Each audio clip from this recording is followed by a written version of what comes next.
कई गैर सरकारी मुस्लिम संस्थाएं अपने तौर पर मुस्लिम समाज की तरक्की के लिए लगातार काम कर रही हैं, जिनमें सबसे पहला नाम एसोसिएशन ऑफ मुस्लिम प्रोफेशनल्स यानी एएमपी का है। एएमपी की स्थापना 15 साल पहले आमिर इदरीसी ने की थी, जो इस वक्त एएमपी के अध्यक्ष हैं। अपने क़याम से लेकर आज तक एएमपी ने मुस्लिम समाज की भलाई और तरक्की के लिए काफ़ी काम किया है। हज़ारों लोगों को रोज़गार मुहैया कराने के साथ साथ हज़ारों स्टूडेंट्स को हायर एजुकेशन के लिए फाइनेंशियल हेल्प भी की है।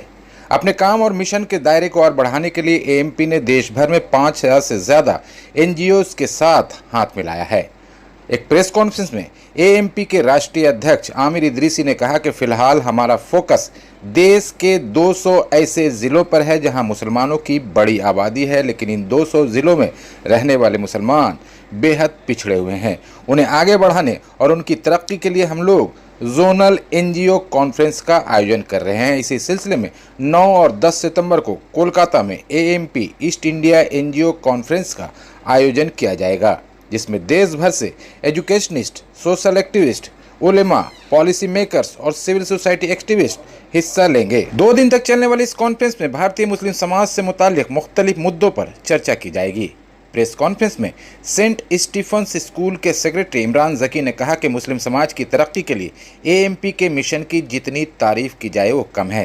ये मिशन सिर्फ मुस्लिम समाज के विकास का नहीं बल्कि मुल्क की तरक्की का है। वहीं सैमरिटन हेल्प मिशन के सेक्रेटरी मामून अख्तर ने कहा कि एएमपी ने अपने टारगेट को हासिल करने के लिए एनजीओज़ को साथ लेने का जो कदम उठाया है वो बेमिसाल है, क्योंकि एनजीओज़ मुल्क के हर हिस्से में काम कर रहे हैं। उन्हें साथ लेने से एएमपी को काम करने में आसानी होगी।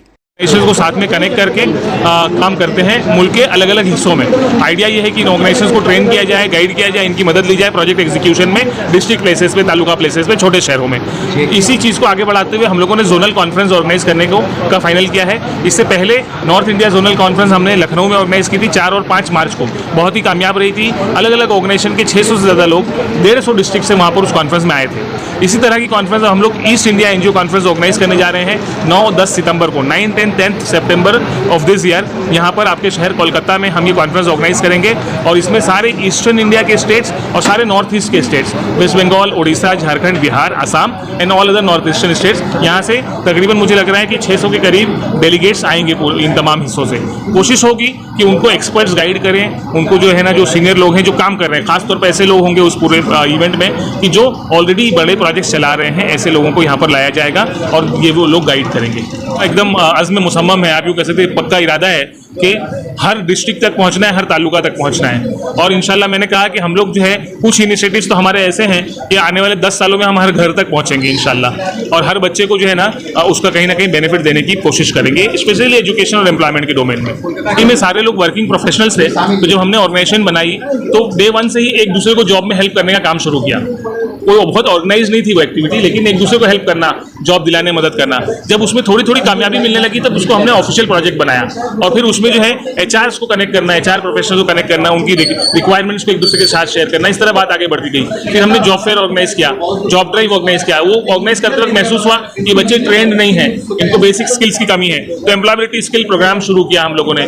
मजीद आगे बढ़े तो स्किल ट्रेनिंग की बहुत सारे गवर्नमेंट के इदारे हैं, कॉर्पोरेट के इदारे हैं, उनमें बच्चों को भेजना शुरू किया फ्री ट्रेनिंग्स के लिए। तो ये सिलसिला इस तरह से एक के बाद एक चलता गया, सीखते गए और आगे बढ़ाते गए। जॉब ड्राइव छोटे छोटे शहरों में हम लोग जॉब ड्राइव भी करते रहते हैं, वो बहुत बड़े पैमाने पे होता है माशाल्लाह। एक ही बार में, एक ही साल में तो तकरीबन 100 से ज़्यादा लोकेशंस पे वो अलग से होता है माशाल्लाह। हर आदमी कुछ ना कुछ पॉजिटिव करना चाहता है, उसके बाद जो दिक्कत के तौर पे कोई चीज़ है तो टाइम जो निकालना ज़रा लोगों के लिए मुश्किल होता है। तो हम हमेशा अपने लोगों को बोलते, सभी को बोलते हैं कि हर इंसान ने कुछ ना कुछ टाइम अपना वॉलंटियर करना चाहिए, कुछ ना कुछ जो है ना टाइम का कॉन्ट्रीब्यूशन करना चाहिए। देखिए पैसा वैसा कोई इशू नहीं है, आप अच्छा काम करेंगे, आपको मदद करने के लिए लोग आगे आते हैं, लेकिन टाइम देने के लिए कम लोग आते हैं। तो मेरी सबसे रिक्वेस्ट है कि किसी भी ऑर्गेनाइजेशन के साथ जुड़ के कुछ वक्त जो है अपना रोज का, जिस तरह हम लोग हर कुछ वक्त डेडिकेट करते हैं हर काम के लिए, इसी तरह सोसाइटी के लिए भी हम लोगों को अपना वक्त डेडिकेट करना चाहिए। और आप अगर अच्छे इंटेंशन के साथ काम शुरू करते हैं तो लोग जुड़ते हैं साथ में। एनजीओ का यही है कि जो पॉकेट है जहाँ पर अभी भी एजुकेशन सही से नहीं हो पा रहा है, जहाँ एम्पावरमेंट नहीं है, उस पॉकेट को फुलफिल किया जाए। और फुलफिल वही कर सकता है जो नॉन प्रॉफिट ही कर सकते हैं, वहाँ के अदारे कर सकते हैं। तो अगर अदारा नहीं है तो अदारा बनाया जाए। एएमपी जिस तरह काम कर रही है, क्या और ज़रूरत है तेज़ी से काम करने की? बिल्कुल ये हमारे पास हमेशा वक्त, time is very big factor. हमें बहुत तेज़ी के साथ काम करना पड़ेगा और टाइम बाउंड काम करना पड़ेगा। ऐसे इलाकों को आइडेंटिफाई करना होगा जहाँ जिस पॉकेट पे अभी भी एम्पावरमेंट नहीं है, एजुकेशन नहीं पहुँची है, वहाँ पर एमपी बहुत बड़ा काम कर सकते हैं। एक प्लेटफॉर्म बन चुका है, MP has become a big platform, जहाँ पर एनजीओ का, और वो सबसे अच्छा चीज़ है कि वो एमपी है तो कुछ नहीं करना चाहते, वो उस नॉन प्रॉफिट को कनेक्ट करना चाहती है, जो लोग वहाँ कर रहे हैं उसको एम्पावर करना चाहती है, उसको सपोर्ट करना चाहती है, उसको पार्टनरशिप में काम करते हैं। इससे बड़ा इम्पैक्ट क्रिएट। आप सभी को पता है कि काफ़ी दिन पहले, मतलब लास्ट ईयर, रश्मि का ये चेहरा आप देखिए कैमरा में क्लोजअप करके, कि उसका फटल एक्सीडेंट हुआ था और उस एक्सीडेंट में वो करीब 3 महीना कोमा में चली गई थी, होश भी नहीं था और हम लोग उम्मीद छोड़ चुके थे कि ये फिर चल सकेगी या नहीं चल सकेगी, खड़ी भी नहीं हो सकेगी, ये श्योर थे, इसकी लाइफ ख़त्म है, कभी भी मर सकती है, ये भी हम लोग सोच चुके थे। तो उस टाइम में एएमपी ने 1,25,000 दे के इसको एक नया ज़िंदगी दी और उस टाइम 25 रुपया भी इसके पेरेंट्स के लिए बहुत बड़ी रकम होती थी। तो 1,25,000 दिया था और आज रश्मि जो है अल्लाह की दया से वो ज़िंदा है, हमारे बगल में खड़ी है, आप देख सकते हैं। देन शाम का टाइम था, ये लोग आ रहे थे अपने भाई के साथ में और उसके बाद में शायद वो बड़ा 4 चक्का या 6 चक्का ने ये लोग को बाइक से धक्का मार दिया था और उसके बाद ये पूरा इसके सर फर्श पूरा चूर हो गए थे, हेमरेज हो गई थी, पूरा जबड़ा टूट चुका था चारों तरफ से। अभी भी ये बोल नहीं पाती है, पर शी इज़ अलाइव। तो हम लोग शुक्रिया अदा करना चाहते हैं कि भाई एएमपी ने जान देने वाला अल्लाह है, पर उस समय अल्लाह ने एएमपी को इस्तेमाल किया। Allah used AMP as his instrument.